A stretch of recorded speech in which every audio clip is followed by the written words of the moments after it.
Çfarë nënkupton që dikush të mos ketë dritë në zemrën e tij?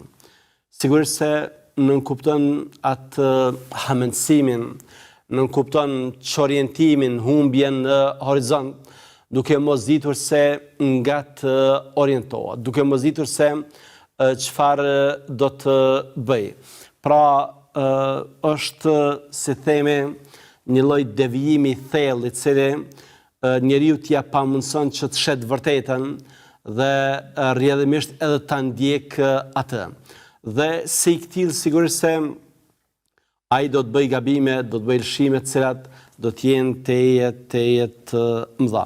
Ose me fjalë të tjera, duke u referuar edhe mësimeve kuranore, do të ndodh verbrimi i mendjes.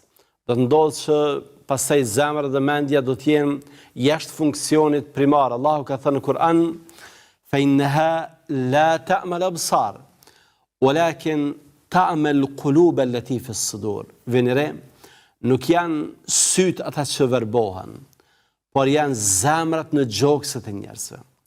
Pra, njeriu edhe duke qenë i verbër, nëse ndjek fjalën e Allahut te bareke ve teala, nëse ndjek fjalën të dërguarit e tij, ai e shet vërtetën. Ndërsa ai që ndjek epshet, ai që lajthit nga rruga e drejtë, që shmanget, ai njeri edhe nëse ka shikimin, ai nuk e shet vërtetën, nga se ajo që i është verbuar atij nuk është syre, por është zemra.